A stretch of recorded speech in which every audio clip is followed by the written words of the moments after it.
My presentation really follows the theme of this, the core theme of this conference, which is the increasing focus on both economics and sustainability. And the two are inextricably linked, not always obviously and sometimes paradoxically. And I'm going to attempt to navigate a route through the fog using the Shard at London Bridge as an example that actually gets a lot of things right in both of those respects.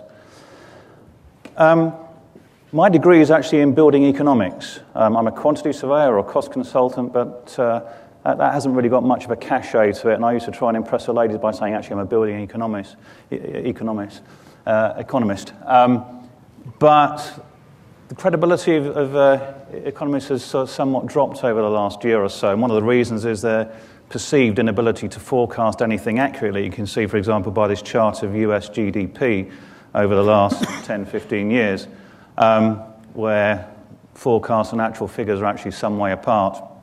I read last week a definition of an economist as someone who will tell you tomorrow why the things he predicted yesterday didn't happen today. And in many respects, that holds some truth. One of the other difficulties is that there are some key philosophies and concepts in economics which are not fixed and which economists can't agree on. On the one hand, at the moment, we've got people who advocate a belt-tightening approach to things in life, and on the other, there are those who follow sort of a Keynesian philosophy of actually spending our way out of trouble. And this man, who's just been reappointed as the chairman of the Federal Reserve in the States, is very much in the latter camp. Now, anyone who has followed economics over the centuries might be a bit worried about that, and this is the reason. A chap called Andrew Lawrence, back in 1999, produced this study, which is now quite infamous, called the Skyscraper Index, which, in his words, found a strong correlation between the completion of the world's tallest buildings and widespread financial collapse. And the last time I showed this slide was just before the credit crunch kicked in, and I sort of glibly said, well, don't worry, we sort of live in a different world now. It's more global. You know, the Burj Dubai was just nearing sort of being topped out. And, well, you could say I was a bit wrong. But my view actually is all about cycles and the difficulty in predicting lags between GDP and their effect on property values and on construction costs. And it's a theme I'll return to later. I think before we get to the future, let's quickly remind ourselves about the past and how it all began. Back in Chicago in the 20s and 30s. And what was the reason for tall buildings in the first place? Well, it was actually to concentrate large groups of people within walking distance of each other and of transportation nodes. And I'm going to come back to that right at the end of my speech. I'm indebted to Carol Willis, who I know is here and is going to be speaking tomorrow, for identifying the fact that form follows finance. And in other words, you know, developers actually look to maximize their returns within the regulatory constraints that they live within. And for example, in Chicago, we saw these sort of large, truncated tower forms because of the height limits that were imposed at the time and the fact that developers really maxed out on their plots to get the maximum amount of floor space on them. But a very different form in New York where, because of the regulations focus on setbacks at certain heights, and you sort of got this wedding cake effect. And this is something that's been repeated in London 60 or 70 years later, where, you know, this difficulty in sort of coping with cycles is exacerbated by the fact that, you know, there's an intense scrutiny on tall buildings in the centre of London. This example is the Leadenhall building, which I'm going to talk about and return to a little later. That form is really influenced by the view of St Paul's from Fleet Street, one of the key strategic protected views in the city. And it makes life very difficult. You know, if you look at Heron Tower, which started on site last year, that got planning permission in 2001. The Shard, which is very close to my heart, originally got planning permission in 2002. That started on site this year. So the gestation period for these types of projects is immense, and that creates an immense amount of effort, time, and money. So even in London, actually, we get three very specific generic typologies for tall buildings. And just looking at the extremes, you have the sort of the fat, functional, efficient towers, which are found in the deregulated business zone, that is Canary Wharf. And then the other extreme, you get these sort of articulated, iconic towers on isolated plots in the centre of London, and their cost profiles, as you can imagine, are incredibly different. One of the features of the last decade or so has been, I know some of the earlier speakers touched on this, has been the aspiration of cities across the world to sort of signpost their wealth and their prosperity by the development of tall landmark towers. And it's not limited to capital cities. This is actually an image of Liverpool in North England, where, in the developers' words, they're going to try and create the Manhattan on the Mersey, which is the main river running down there. Whenever I put that slide up in England, it gets a laugh, which is a bit unfair on Liverpool. And because of the increasing number of tall buildings proposals out there, and the fact that a lot of them are out of the comfort zones of established tall building places, they've become very politically charged. And as my friend Alejandro there says, what it has meant is that the focus is not only on the building itself, but on its environment. And no more so than in London, where I was reminding myself the other day, we go back 10 years. The debate about the appropriateness of tall buildings in London was immense and intense and incredibly political. And it was only when our previous mayor, Ken Livingstone, came to power and created the London Plan, which put forward it was a strategic paper which was very pro tall buildings located on key transport nodes, that really kick-started things. It's also been an era of globalization, and one of the features of that, sort of related to the fact that cities are trying to signpost their skylines, has been the era of the global project, super tall towers, cities aspiring to have at least one or two iconic buildings developed by global design teams, signature architects and engineers. Now, in many respects, that's been a very good thing, because you want people with the necessary skills and experience in developing and designing these things. On the other hand, my experience has been equally, you do get the situation where clients across the world want signature, top quality designs, but for a budget that doesn't really align with that, trying to buy a Ferrari for a Ford. There's been an incredible, let's put it this way. Globalization always used to be about making things cheaper. The global movement of labor, and materials, and capital has meant that many consumer goods actually did decrease in price significantly over the years. And then that created a bit of growth and a bit of demand. If we go back to the early part of this decade, it's actually one of the most prosperous in the history of the world. Between 2003 and 2007, world GDP increased by an average 5% per annum. Doesn't sound a lot. It's an incredible growth over a sustained period. And then that led to a surge in inflation. And tall buildings were particularly affected by this because of the limited pool of available talent that can actually help deliver them. In London, between 2007 and 2008, the cost of towers increased by 20% over a 12-month period. And part of the reason was, as you can see there from the graph, the increase in commodity prices, just one indicator of that. And then, of course, there was a major correction, and the shock of a large established bank like Lehman Brothers being a real catalyst for those prices actually going the other way. At the moment, we're predicting in London a peak-to-trough reduction in construction prices of 30% between a year ago and the end of 2010, early 2011. Values have also done the same thing, but I'll talk about that later. One of the benefits of globalization has been the increased source of funds, and only recently, China State's sovereign wealth fund bailed out the entire Canary Wharf estate. 8 million square feet of offices, almost £900 million worth of rights issue. And another beneficiary of that has been the Shard. So I'm very, very grateful to some Middle Eastern investors for ensuring that the Shard actually is a real project and continuing. It makes sense, that project, but with the lack of funds suddenly being evident around the world, it needed someone with some money to actually have the guts to invest in it. And that's not to say that they're going to invest willy-nilly, because the due diligence process that we were subjected to in that project was very, very robust, which takes us nicely onto the Shard. Very much the baby of Irvine Seller there at the top, the developer, who has 4 major Middle Eastern investors working alongside him, and the architect Renzo Piano, sort of an unlikely partnership, you might think. And what is unusual about the Shard is it will be the tallest building in the UK easily. It'll be one of the tallest in Europe, but it's outside of the city cluster. It sits on the south side of the Thames, looking across the Thames towards that existing cluster, which includes Swiss Re, or the Gherkin, whatever you call it. And Irvine Seller actually bought the lease for that site back in 1998 from Network Rail.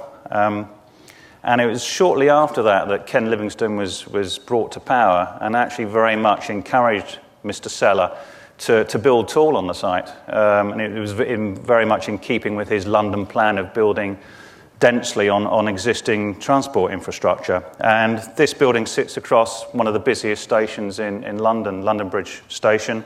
Between 300,000 and 400,000 people use that station every day. And the improvement to the public realm and that transport hub, including a new station concourse, bus station, taxi rank, it sits above major tube lines as well, is a very key element of the project. It's part of what they call London Bridge Quarter. So part of the Shard development is another building which people unkindly call Mini Shard, but it isn't. It's very much of the same family, but it's a big building in its own right. It's 18 or 19 stories, but it's 600,000 square feet, and it's the green building which sits in the middle there, just to the west of the Shard itself.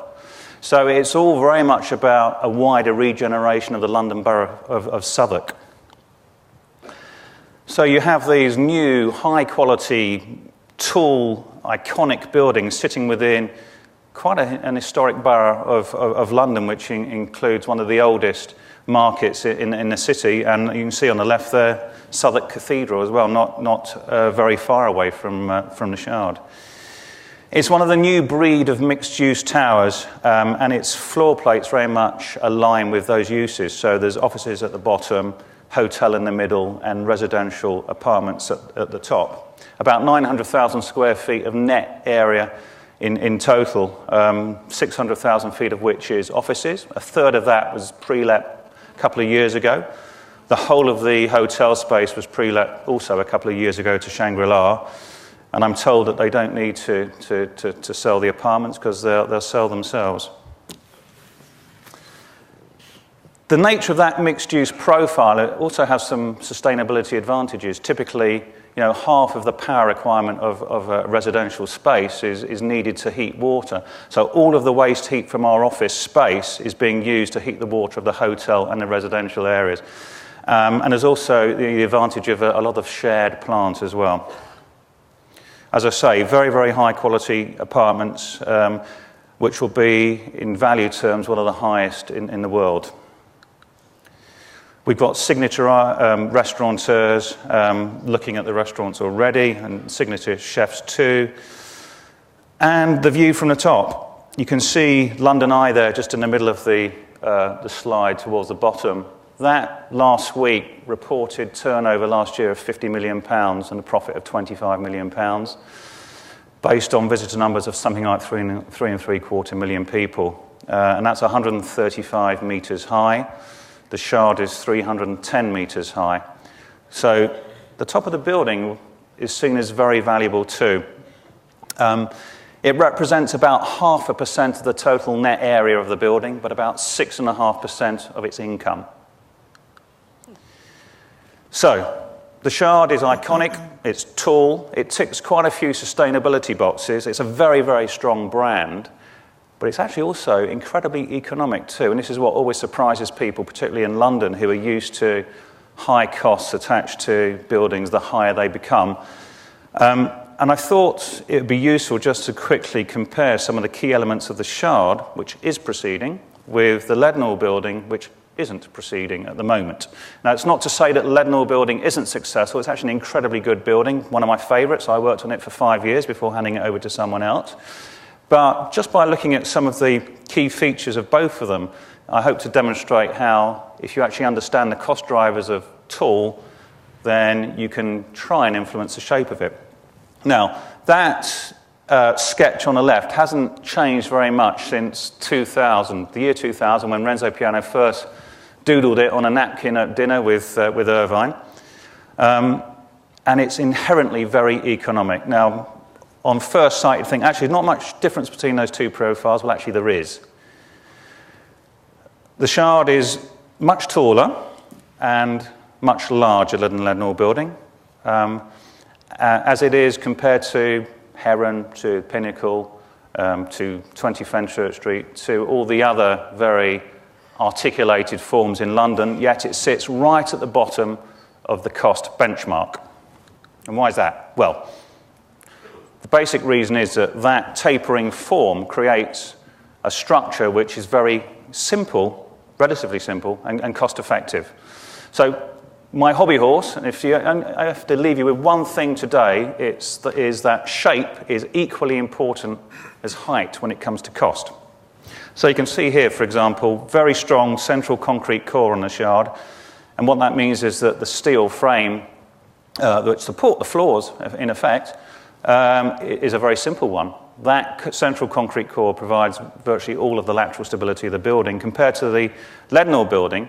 And there are some good reasons for this design. It's a massive external steel mega frame in three different elements, a very strong ladder frame in the middle there. What that does create, though, is actually a fantastic column-free space in the middle. So, as I say, it's not to say the Leadenhall building isn't getting things right. There are reasons for that design, but that structure means that it's very cost-effective. 20,000 cubic meters of concrete in that Shard core. Those nodes on the Leadenhall building, very, very big. I don't know if anyone's been to London to see Swiss Re or seen it on images. The nodes on Swiss Re, which are big in themselves, are about 10 tons. These would be about 30 tons. And what that means is, on the cost index scale, there's about 20% between the superstructure costs of the two buildings. The other effect which shape has on a building's cost profile is in the facades, not only in terms of the wall-to-floor ratio, i.e. how much facade you have for every unit of floor area, but in terms of the specification of the facades as well. Now, in terms of the Shard, there's 85% repetition on that building in terms of the external walls. It's also completely unitized, so these units will come in 1.5 meters wide by the story height, which will be different for each use, completely prefabricated. Whereas on the Leadenhall building, three separate operations: the outer wall, the inner wall, and the walkway that connects the two. What that means is, actually, before I get to that point, the other feature of these buildings is that the length of time it's taken to actually look at the detail of some of the most important elements of the building. On the Shard, we engaged with the facade contractor for 4 years before we even got to the stage of producing a mock-up, and this is a full-scale mock-up, one of the sections, which was built in Holland and delivered to Renzo's warehouse in Genoa in Italy. And there you go. Quite a difference in the wall-to-floor ratio between the two buildings, and overall a 40% difference in the cost of the facades when equated to pounds per square foot of floor area. But success is a product of many variables, not least of which is timing. And I know a few speakers have spoken about this, and this might be a continuing theme. There is an agent in London who has said that there's about 4.5 to 5 million square feet of prime office space, which would have been completed in the next 2 to 3 years, which has now stopped. And what they're suggesting is that come 2012, because of that, there will be a shortage of good quality office space in London, and that will have a nice V-shaped effect on rents in the city. I hope they're right. I really do. And you can see from this graph, going back to this theme of cycles and the difficulty of predicting cycles, the green being the actual value of the space, which is a combination of rents and yields, and the orange being the cost of construction. And you can just see what's happened to prime capital values in London over the last year or so. They've halved. Construction costs are predicted to go down by 30%. Values have already gone down by 50%. Now, let's hope that they're right and that curve goes all the way back up again by 2012. But increasingly, success is going to be about demonstrating the sustainable credentials of tall buildings, and it's incredibly confusing. My friend Alistair Collins always used to say it's like trying to nail a jellyfish to the wall, and he's absolutely right. And on a daily basis, we're bombarded with different and conflicting information. You know, on the one hand, we have these massive geotechnical proposals that aim to save the planet. One I read about last week that put forward these thousands of fleets of ships that will suck up seawater and produce clouds to reverse the effects of global warming. And yet, on the other hand, we're looking at these buildings on a case-by-case basis, looking at the individual building itself and prompted by legislation, employing renewable technologies. And another one of my hobby horses, that. It's also full of paradoxes. I could name 15 or 16 at the moment. In England at the moment, the government's putting forward these eco-towns, which are supposed to be carbon neutral, brand new communities. And the question I would ask is it not better to actually make use of existing infrastructure in city segments rather than create these sort of green ghettos in the middle of nowhere? Steve, you need to wrap it up. Okay, I won't start about what I think about wind turbines and buildings. I've got a few minutes, so I always overrun. So I'm going to get to the key points in terms of sustainability. We've got to look at the whole asset life cycle from embodied energy at the beginning to reuse and redevelopment at the end. We're looking at the moment at this concept called industrial ecology. Don't even attempt to read that definition. Basically, the bottom line is what it tries to do is assess every single interaction between a tall building and its environment. Now, it's not only over time, but at the scales of the site, urban, global. Just very quickly, a study we did recently for a major developer in London. Just look at that bottom chart. The two buildings on the left are in town. The two buildings on the right are in out-of-town business parks. And just look at the influence of the CO2 used in actually getting to and from the office. So I think, the carbon used in commuting is actually one good measure of how a building interacts with its environment. And over time, what we're seeing is that operationally, buildings are becoming more efficient, but where the focus needs to be is on where they're sited and actually the embodied energy used in actually creating them. I'm going to skip over that because it's just a minor point. That's the model we're using. It's incredibly confusing, but my point is, just because it's difficult doesn't mean to say that we shouldn't attempt to look at the whole picture.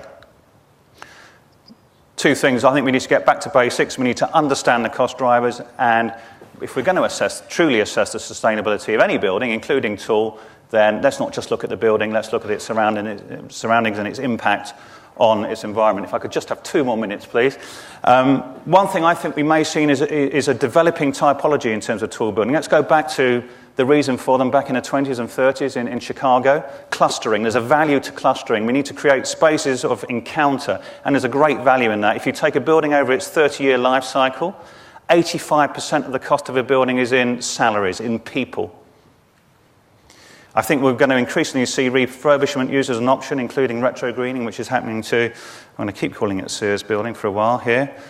There's something about us that still wants to go tall, and long may it last. On the downside, you might call it ego, on the upside, pride, but it's something that should continue. And who knows what the future may hold? There are thousands of nano-based products at the moment, and maybe nanotechnology may be the key to faster, cheaper, lighter materials in the future. And you could say that the possibilities are endless. For the moment, I think that possibility needs to be balanced with responsibility. And finally, in the few days after 9/11, there were a number of views put forward, this one by an urban theorist, and it probably tells you all you need to know about urban theorists.